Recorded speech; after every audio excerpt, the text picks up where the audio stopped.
stunting itu ditangani sejak bayi dalam kandungan, Pak. Ibunya yang gizi. Kalau kemudian gizinya baik, mereka lakukan cek rutin, ya, maka akan ketahuan bahwa dia, ibunya sehat, anaknya pertumbuhannya dilihat. Kalau bapak ngasih gizi kepada ibu, itu baru setuju saya. Nah, nanti setelah dia akan lahir, ibunya selamat karena diperiksa. Tadi bapak sampaikan udah bagus Pak tadi pertama Pak. AKI AKB akan turun, kemudian indeks kita akan bagus, anaknya akan tumbuh. Kalau sudah lahir dan tumbuh, mungkin bukan stunting Pak itu gizi buruk. Kalau gizi buruk Bapak mau memperbaiki boleh. Jadi jangan sampai confuse antara stunting dan pemberian makan Pak. Jadi makannya jangan banyak-banyak, nanti kekenyangan. Jangan sampai nanti terjadi obesitas. Ini lebih bahaya lagi nanti. Itu kira-kira yang bisa dilakukan. Jadi mengatasi stunting sejak ibu hamil, bahkan bisa dicegah pada saat anak-anak kita mau menikah Pak. Periksa kesehatan si calon pengantin perempuan, laki-lakinya juga, maka dia siap menikah, ya. Maka jangan menikah dini. Baru hamil, periksa rutin, kasih gizi, insya Allah Pak, itu akan melahirkan bayi-bayi yang sehat, yang kuat, dan kemudian kalau itu kurang gizi, baru Bapak benar tadi Pak. Kasih gizi yang baik agar anak-anak tidak kurang gizi dan dia tumbuh cerdas. Mudah-mudahan menjawab ini Pak. Terima kasih Pak. Waktunya cukup. Baik, silakan Pak Prabowo untuk menanggapi jawaban dari Pak Ganjar. Waktunya 1 menit dimulai dari Bapak berbicara. Sebetulnya yang saya sampaikan ya persis itu. Jadi kita belum kita beri program kita beri makan ibu yang sedang hamil. Kita beri bantuan gizi ibu yang sedang hamil karena 9 bulan. Tapi memang stunting itu karena kurang gizi, Pak Ganjar.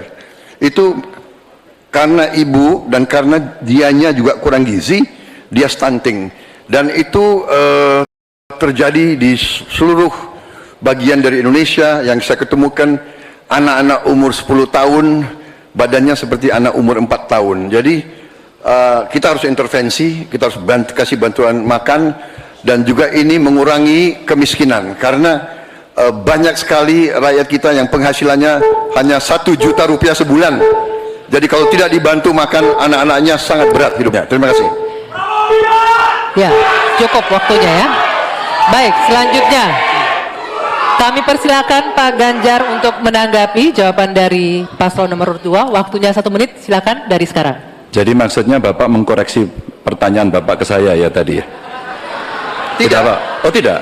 Oke. Bapak setuju atau tidak dengan Pak Prabowo, makan siang? mohon ditahan. Saya izinkan kok Berbicara di waktunya biar kita saja berdebat. Karena beliau tidak mengoreksi, saya ingatkan aja pertanyaannya. Bapak mau kasih makan untuk mencegah stunting buat anak-anak. Terlambat Pak itu. Maka saya sampaikan Pak, kalau Bapak mau mencegah stunting Pak, sekali lagi Pak, perhatikan proses menikah Pak. Mulai dari mereka remaja ya, dan kemudian Bapak mesti lihat Pak, perempuan Indonesia, remaja Indonesia itu sebagian besar anemia Pak. Perhatikan itu dulu. Kalau itu sudah, maka dia menikah, perhatikan usianya. 19 tahun usia hari ini adalah menjadi ukuran di mana mereka akan sehat secara mental dan secara fisik. Kalau itu sudah Pak, diperiksakan semua ke dokter, ke rumah sakit dan rutin, itu akan terjaga dengan gizi yang baik yang ada di sana. Itu pendapat saya. Cukup. Waktunya habis Bapak. Terima kasih Pak Ganjar. Mohon tenang hadirin sekalian. Sekarang kita ke calon presiden nomor urut 1. Maksud kami nomor urut 3, Bapak Ganjar Pranowo. Bertanya ke calon presiden nomor urut 1, Bapak Anies Baswedan. Waktu Pak Ganjar 1 menit dimulai saat Bapak berbicara. Pak Anies, lagi rame kita mau tanya soal bansos.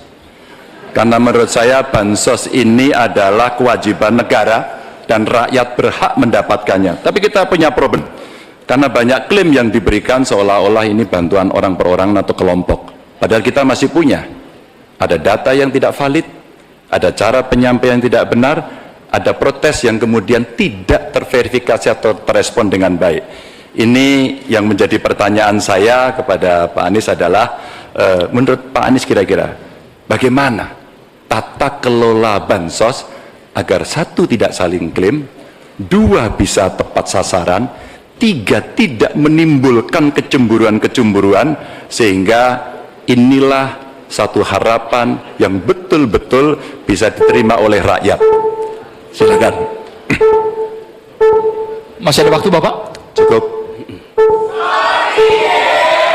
Kami persilakan calon presiden nomor urut 1 Bapak Anies Baswedan menjawab pertanyaan yang disampaikan oleh calon presiden nomor urut 3 Bapak Ganjar Pranowo. Waktu Bapak Anies 2 menit dimulai saat Bapak berbicara. Ya, terima kasih Pak Ganjar. Pertama, kita harus menyadari bahwa yang disebut sebagai bansos adalah bantuan untuk si penerima, bukan bantuan untuk si pemberi. Karenanya, dia diberikan sesuai dengan kebutuhan si penerima. Kalau penerimanya membutuhkan bulan ini, ya diberi bulan ini. Kalau dibutuhkannya 3 bulan lagi, ya 3 bulan lagi. Tidak usah dirapel semuanya. Dijadikan sebagai sesuai kebutuhan. Yang bersatu menikmati, yang itulah yang disebut sebagai bansos tanpa pamrih. Kemudian yang kedua, pemberian bansos ini harus tepat sasaran. Artinya diberikan melalui pendataan yang baik. Informasi data itu harus akurat dan mekanisme pemberiannya melalui jalur birokrasi, bukan dibagikan di pinggir jalan, tapi dibagikan langsung di lokasi menggunakan siapa menggunakan jalur birokrasi. Kemudian yang ketiga, yang tidak kalah penting, ketika kita berbicara tentang bansos ini, harus bansos itu bisa dipastikan mereka yang miskin, prasejahtera itu termasuk di dalamnya. Jangan sampai mereka terlewatkan. Karena itu kami menyusun ini sebagai bagian dari perubahan adalah bansos plus, angkanya ditingkatkan, yang belum masuk masih miskin dimasukkan dan diberikan bekal pelatihan, pendampingan supaya mereka pelan-pelan bisa mandiri dan hidup lebih sejahtera. Jadi kami melihat ketika sampai kepada bansos, bansos ini adalah atas nama negara. Ketika saya bertugas di Jakarta, semua paket bansos di kerdusnya diberikan label dibiayai APBD DKI Jakarta, bukan dari gubernur, dari uang rakyat lewat APBD DKI Jakarta. Jelas posisinya. Selanjutnya kami mohon kepada calon presiden nomor 3 Bapak Ganjar Pranowo menanggapi jawaban calon presiden nomor 1 Bapak Anies Baswedan. Waktu Bapak 1 menit dimulai saat Bapak berbicara. Terima kasih. Ya, kali ini pasti setuju dong. Karena proses logic thinkingnya adalah datanya diperbaiki. Ini yang pernah kita lakukan, dan ketika kawan-kawan KD sudah bersusah payah diberikan ke atas, balik lagi pada data yang sama. Seolah-olah kita abai pada soal data ini, sehingga betul-betul bansos yang diberikan yang rencananya tadi menurunkan kemiskinan, mengurangi gap, menurunkan kemiskinan oke ternyata, tapi gap tidak. Berapapun besarnya, gapnya tetap tinggi. Ini menarik dan kami punya data yang kita bisa baca, dan tentu saja ini penting. Memang paradigma bansos, sekali lagi, ini betul-betul hak rakyat. Tugas negara dan pemerintah adalah memastikan itu, bahwa ini adalah tepat sasaran dan tepat waktu. Tadi yang disampaikan betul. Dan kami berusul bantuannya ganti aja deh, bantuan kesra, karena tugas negara itu menciptakan keadilan sosial, bukan menciptakan bantuan sosial. Waktunya habis Bapak. Sekarang Bapak Anies Baswedan untuk langsung menanggapi jawaban dari Bapak Ganjar Pranowo. Waktu Bapak 1 menit dimulai saat Bapak berbicara. Mohon tenang hadirin sekalian. Ya, terima kasih Pak Ganjar. Dan yang dibutuhkan juga Pak Ganjar, kita harus mulai memikirkan opsi bahwa bantuan itu bisa berbentuk cash transfer, mengurangi potensi korupsi dalam pengadaan barang. Karena kita tahu pengadaan bantuan sosial itu pada satu sisi memang membantu, sisi lain ini memberikan usaha pada justru usaha-usaha raksasa, karena yang diisikan di situ adalah produk-produk dari perusahaan-perusahaan raksasa.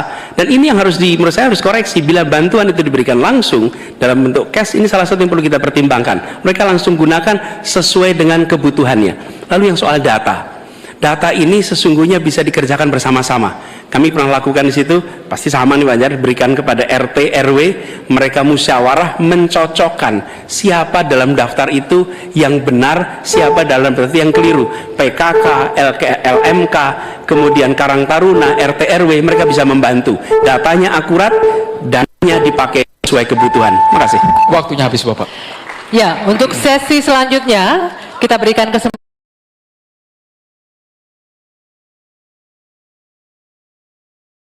Mulai dari Anda berbicara. Silakan Pak Anies.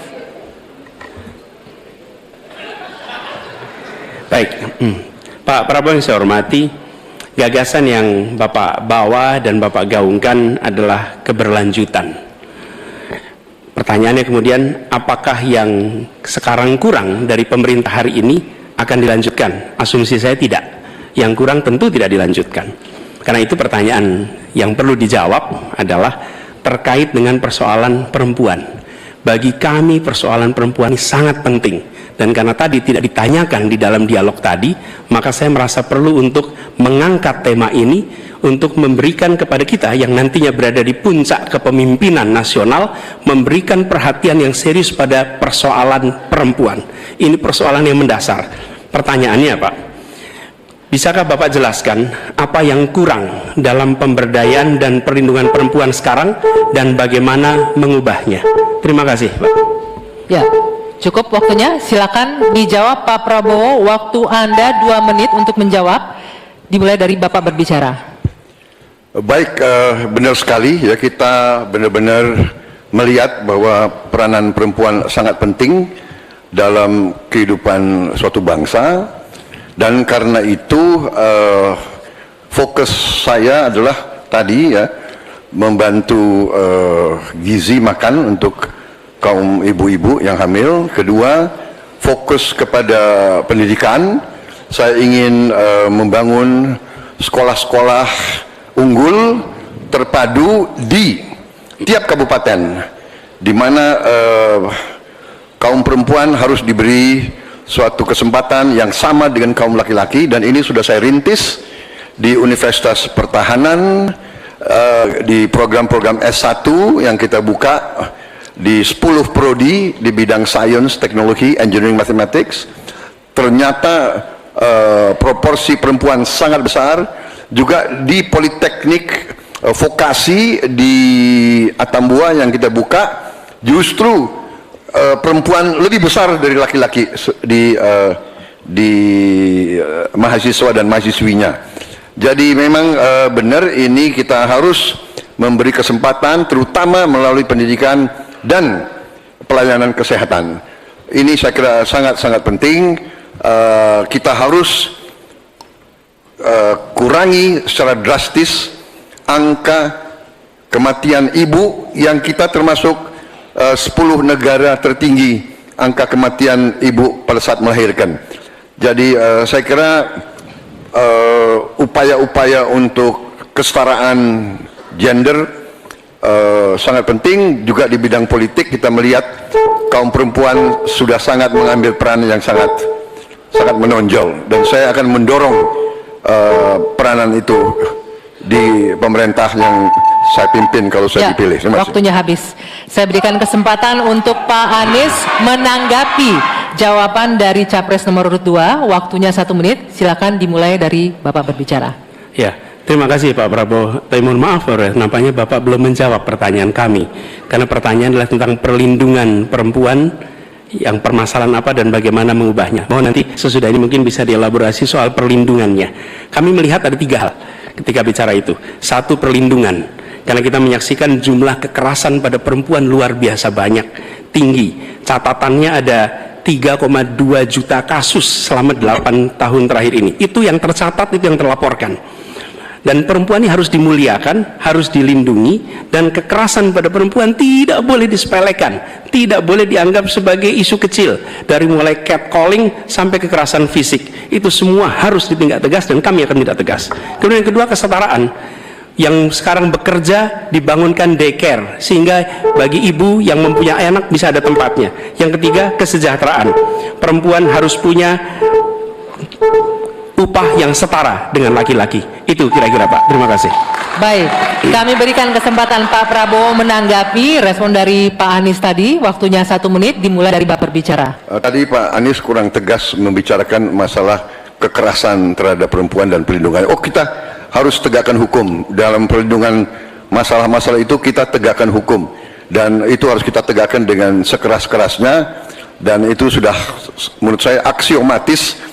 Tanpa kita berpikir panjang, memang itu kita harus lindungi seluruh rakyat kita, apalagi kaum perempuan dari segala bentuk penindasan, kekerasan, eksploitasi, human trafficking dan sebagainya. Jadi saya sangat-sangat mendorong penegakan hukum yang sekuat-kuatnya dan bantuan kepada lembaga-lembaga event non pemerintah, NGO yang bergerak di bidang perlindungan kaum perempuan. Saya sendiri aktif menyelamatkan kaum perempuan yang bekerja di luar negeri dari tindakan-tindakan kekerasan seperti itu. Terima kasih. Baik, terima kasih. Hadirin sekalian, Ya. sekarang waktunya Bapak Ibu di sini untuk memberikan apresiasi kepada para calon presiden yang telah memasuki sesi tanya jawab dan saling menanggapi. Kami persilakan Bapak Ibu untuk memberikan apresiasi setinggi-tingginya kepada para calon presiden.